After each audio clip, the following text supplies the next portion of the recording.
নমস্কার বন্ধুরা, দীপাস কিচেনে আপনাদের সবাইকে স্বাগত। আজকে আমি মুড়ি ঘন্ট বানাবো। তার জন্য মাছের মাথা আমি ধুয়ে নুন হলুদ মাখিয়ে রেখেছি।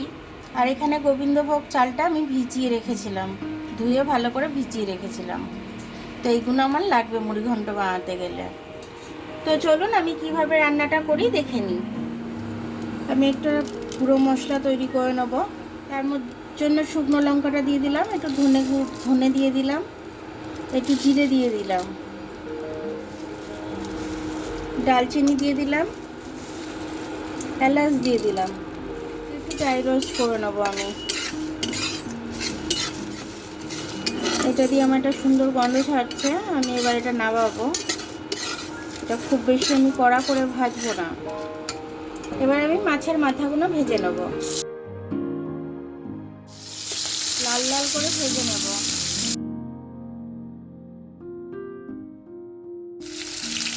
মাছের মাথাগুলো লাল লাল হয়ে গেছে, আমি এবার তুলে নেব। মুড়ি ঘন্ট করবো বলে এরকমভাবে ছোট ছোট পিস করে কাটিয়ে এনেছি বাজার থেকে। এই তেলেই আমি আলুগুলো ভেজে নেব।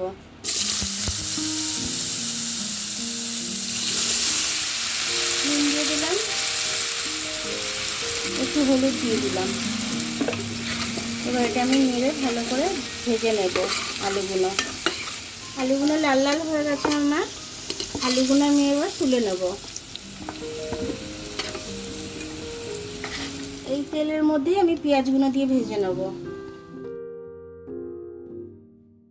আদা রসুনটা একটু পেস্ট করে নেব আমি। আমার ভাজা হয়ে গেছে, আমি এবার আদা রসুনের পেস্টটা দিয়ে দেবো।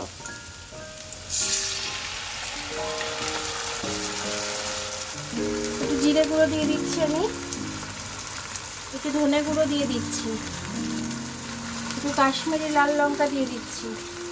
মশলাটা আমি একটু মিশিয়ে নেবো। কাঁচা গন্ধটা যতক্ষণ না যাবে ততক্ষণ আমি একটু ভেজে নেব।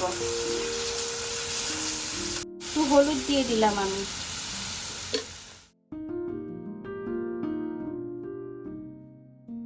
এবার আমি টমেটোটা কেটে রেখেছি, টমেটোটা দিয়ে দিলাম। একটু নুন দিয়ে দিলাম, তাহলে টমেটোটা একটু নরম হয়ে যাবে। কষা হয়ে গেছে। আর টমেটোটা খুব বেশি গলাবো না, এরকম থাকলে দেখতে ভালো লাগবে। এবার আমি চালটা দিয়ে একটু কষে নেব। এবার আমি চালটা দিয়ে একটু ভালো করে একটু ভেজে নেব। আমার এটা ভাজা হয়ে গেছে। এবার যতটা চাল নিয়েছি আমি ঠিক তার ডবল জল দিয়ে দেবো।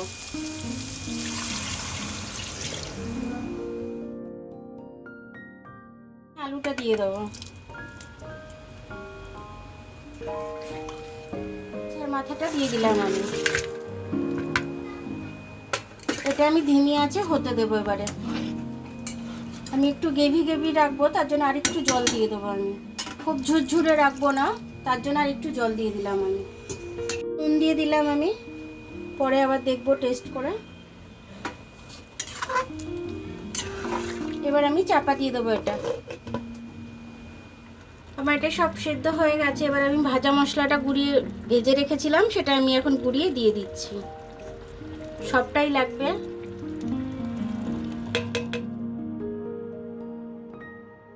একটু চিনি দিয়ে দিচ্ছি আমি। এবার চিনিগুলো এর মধ্যে একটু হয়ে যাক, তারপর আমি নামিয়ে দেবো। দেখুন আমার মাছের মাথা দিয়ে মুড়ি ঘন্টটা হয়ে গেল খুব সুন্দরভাবে। মুড়ি ঘন্টটা তো রোজ রোজ বানানো হয় না, মাঝে মধ্যেই বানানো হয়।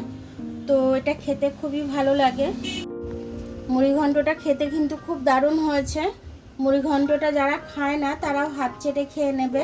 আর এটা দিয়ে পুরো এক থালা ভাতই খাওয়া হয়ে যাবে মুড়ি ঘন্টটা দিয়ে। তো আপনাদের মুড়ি ঘন্টটা মাঝে মধ্যে করে খাবেন, দেখবেন ভালো লাগবে আমার রেসিপিটা ফলো করে।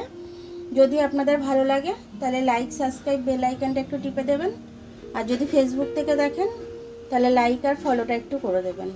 আবার কাল দেখা হবে নতুন রেসিপির সাথে। ততক্ষণ আপনারা ভালো থাকবেন, আমি আসছি।